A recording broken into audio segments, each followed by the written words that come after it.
Everyone, welcome to my YouTube channel computer knowledge by the way. I hope आपको मेरी videos पसंद आ रही है। अगर आपको मेरी वीडियो पसंद आ रही है तो वीडियो को लाइक कीजिएगा, चैनल को सब्सक्राइब कीजिएगा, अपने ज़्यादा से ज़्यादा दोस्तों के साथ में ये वीडियो को शेयर कीजिएगा ताकि वीडियो उनके लिए हेल्पफुल हो। चलिए, आज हम देखने वाले हैं माइस्क्यूएल। माइस्क्यूएल में आज हम देखेंगे कंस्ट्रेंट। आप सोच रहे हैं कंस्ट्रेंट क्या होता है, तो बता दें। जैसे क्या होता है, कंस्ट्रेंट एक टाइप की कंडीशन होती है।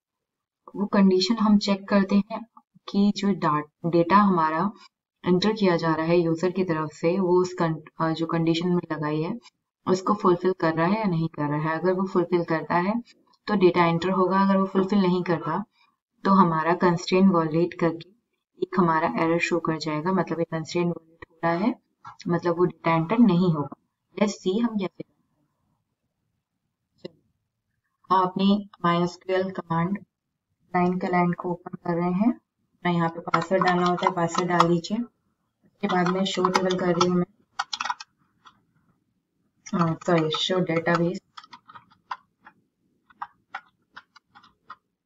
बेसिस, और मुझे यूज करना है एचपी को, और मैंने एचपी का यूज कर लिया। देने के बाद मैं चाहती हूँ बढ़िया सा टेबल बनाऊं। क्रिएट टेबल, मैं टेबल बनाना चाहती हूँ E1 करके। आईडी लिंक ले रहे हैं, वेयर केयर। देखिए, आपके जो कंस्ट्रेंट है वो भी आपके 3 टाइप के होते हैं।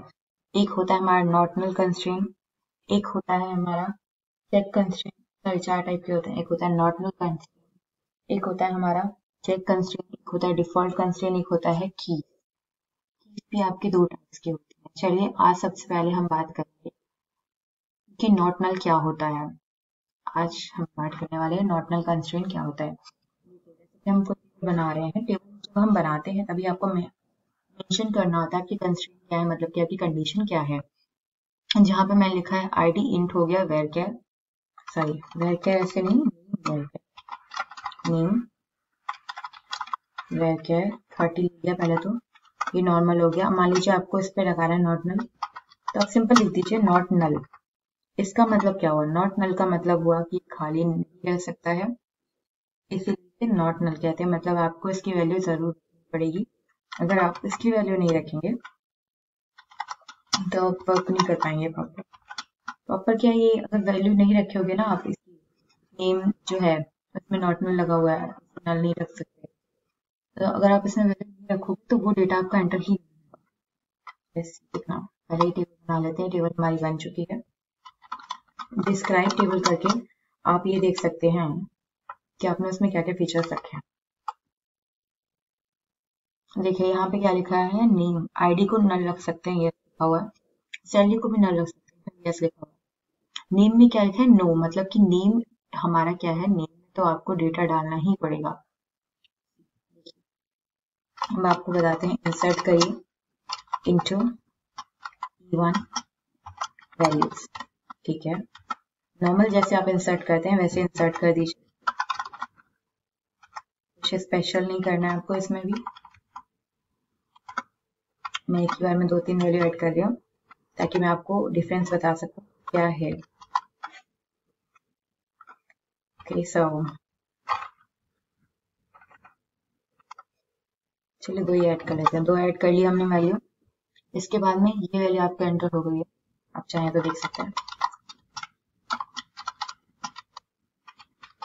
देखिए आपकी वैल्यू एंटर हो गई है। अब हम लिखते हैं इंसर्ट इनटू ई।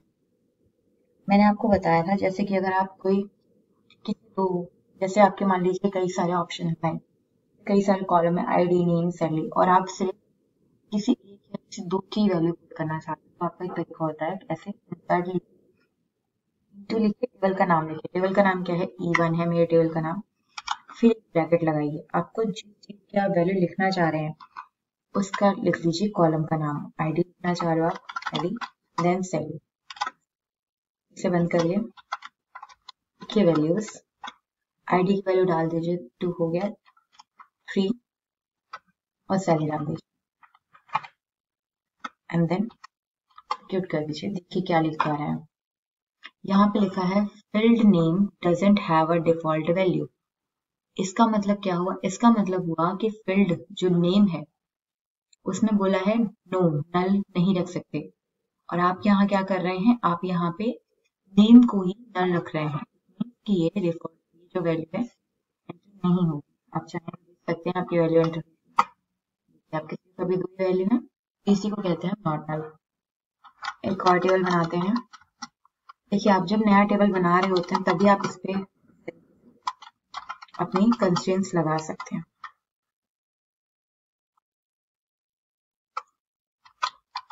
ड्रॉप कर देते हैं, ड्रॉप टेबल, हमारा टेबल ड्रॉप हो गया है। चाहे तो आप शो टेबल्स करके टेबल देख दे सकते हैं।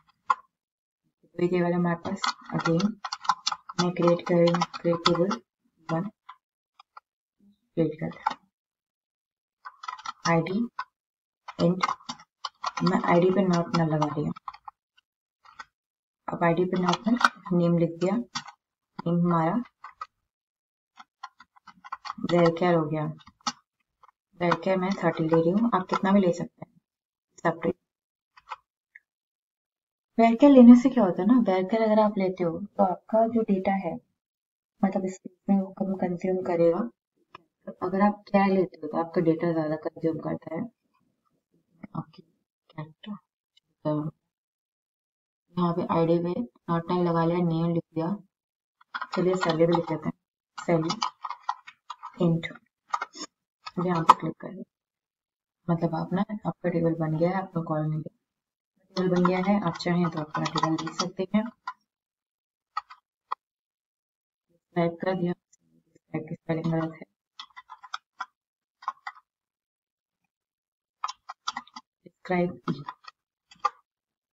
डिस्क्राइब कर दिया। यहाँ पे जो आईडी आप देख रहे हैं, आईडी में क्या लिखा है, आईडी नल नहीं कर सकती है। अब सेम यहाँ पे अब डेटा वही एंटर कर दीजिए, बार बार क्या इधर उधर। ओके, सो यहाँ पे आपको थोड़ा चेंज करना पड़ेगा। आपका डेटा एंटर हो गया है।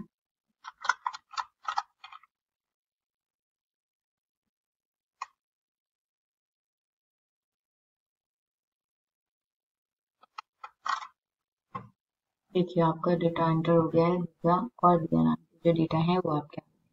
अब देखिए यहाँ तक तो सब नॉर्मल था। अब यहाँ पे क्या होगा, इंसर्ट लिखिए,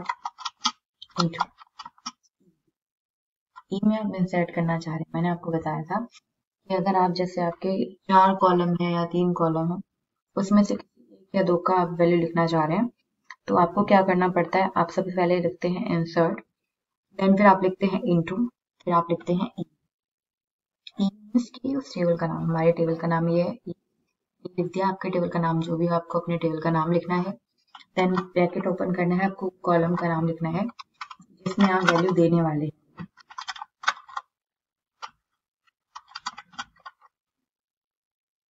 आपने तरीके से लिख लेना है, ई और नेम और सैलरी आप देना चाह रहे हैं, सैलरी लिख लीजिए, वैल्यूज लिखिए और फिर आप सिंपल वैल्यूज डाल दीजिए, नेम डालिए पहले तो,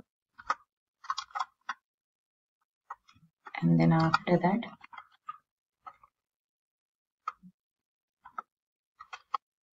यहाँ पे क्या हो रहा है, ID doesn't have a default value, ID के डिफॉल्ट वैल्यू नहीं है। क्या प्रॉब्लम आ रही है, प्रॉब्लम ये आ रही है कि आईडी पे हमने लगाया है नॉट नल, मतलब आईडी नल नहीं रह सकती, और हम क्या कर रहे हैं, हम आईडी में वैल्यू पास नहीं कर रहे हैं, आईडी को नल रख रहे हैं। इसी वजह से क्या आ रहा है, इसी वजह से आ रहा है field ID doesn't have a default value, field जो आईडी है उसकी डिफॉल्ट वैल्यू नहीं है। ओके, आपको इतना समझ में आया हो, ग्रेट।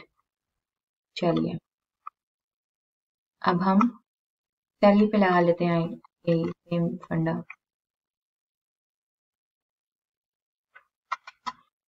नॉट नल वाला। नॉट नल में सिंपल ये है कि आप नल नहीं, तो द प्रॉब्लम है ड्रॉप कर दीजिए table What's the problem?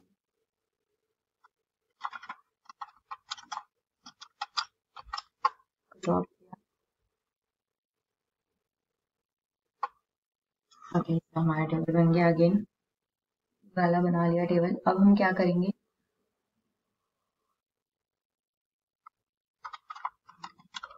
Insert करेंगे इनटू वैल्यूज।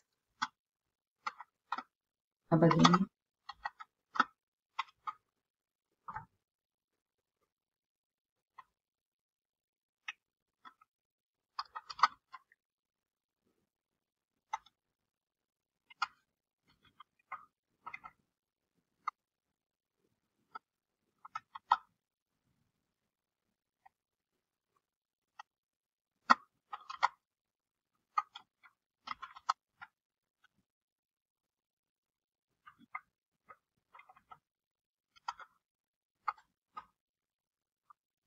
यहाँ लिखूंगी मैं इंसर्ट इनटू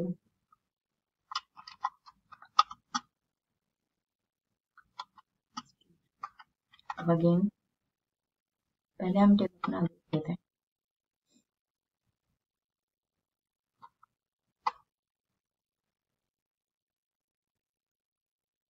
आप देख सकते हैं आपकी वैल्यू हमने एंटर करवाई है, पूजा और गंगा करके वो आपकी वैल्यू। अब इसमें सिंपल हमने क्या लगाया है, आईडी पे लगाया है नॉट नल। अब आईडी नल नहीं, अभी तक हमने नॉर्मल डेटा एंट्री कर दी। अब हम करेंगे इंसर्ट इनटू ई पे।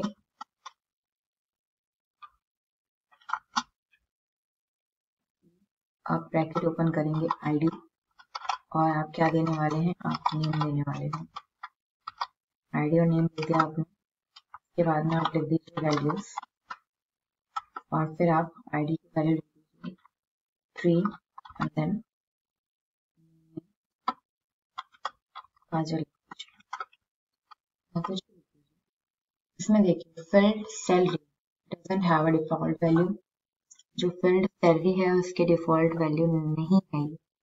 मीन्स कि हमने बोला है कि जो हमारा सैलरी है उस पर नॉट नल लगा रखा है हमने कंस्ट्रेंट। और नॉट नल लगाने का मतलब है, कंस्ट्रेंट मतलब सिंपल कंडीशन। तो कंडीशन के तौर पे अगर कहें तो ये बोला गया है कि जो हमारी सैलरी है वो खाली नहीं रह सकती, उसमें वैल्यू होगी कोई ना कोई। इसीलिए हमने क्या लिखा है, नॉट नल। और देखिए अभी जो दो हमने अपनी डेटा एंट्री करवाई तो नॉर्मल था, बट हमारा जो ये यहाँ पे डेटा एंटर हो रहा है, यहाँ पे क्या किया है हमने अपने टेबल में आईडी लिखी है और नेम लिखा है। जबकि हमने सैलरी पे लगा रखा है नॉट नल, तो हमें सैलरी तो जरूर लिखना चाहिए, बट हमने सैलरी नहीं लिखा है। इसी की वजह से हमें क्या दिखा रहा है, field salary doesn't have a default value. इसलिए हमें दिखा रहा है जो फील्ड सैलरी है उसकी डिफॉल्ट वैल्यू नहीं। आई होप आपको इतना समझ में आया हो। चलिए, अगर देखिए आपको कोई टेबल ड्रॉप करना होता है तो आप लिखिए ड्रॉप टेबल और उसका नाम लिख दीजिए। टेबल ड्रॉप हो गया आपका। चाहें तो आप शो टेबल्स करके टेबल देख सकते हैं कि आपका टेबल नहीं है। एक और टेबल ड्रॉप करना हो, टेबल इम्प ड्रॉप इम्प, ऐसे नहीं होगा। आपको एक वर्ड यहाँ पे लगाना पड़ेगा जिसे कहते हैं टेबल। अभी आपका टेबल ड्रॉप हो गया है। चाहे तो आप देख सकते हैं आपका सिर्फ एक टेबल बचा है। अब आप टेबल का जो नेम है उसको भी चेंज कर सकते हैं। कैसे, ऑल्टर। मैं आपको आगे बताऊंगी, अभी बस ऐसे बता देंगे। Table alter emp1 rename to emp। आपका जो नाम है वो चेंज हो गया है, आप देख सकते हैं। शो टेबल्स emp हो गया emp1 जो था। हमने क्या लिखा, अल्टर टेबल emp1, मतलब चेंज करना है टेबल को emp1 को रिनेम टू emp। इसका नाम चेंज करना है, emp कर देना है, हो गया। चलिए, आज की वीडियो में फिलहाल इतना ही। वीडियो पसंद आई है तो वीडियो को लाइक कीजिए, चैनल को सब्सक्राइब कीजिए, अपने ज्यादा दोस्तों के साथ में शेयर कीजिए ताकि ये वीडियो उनके लिए भी हेल्पफुल। अगर आप कोई सॉफ्टवेयर सीखना चाहते हैं तो प्लीज जरूर बताइए। Have a nice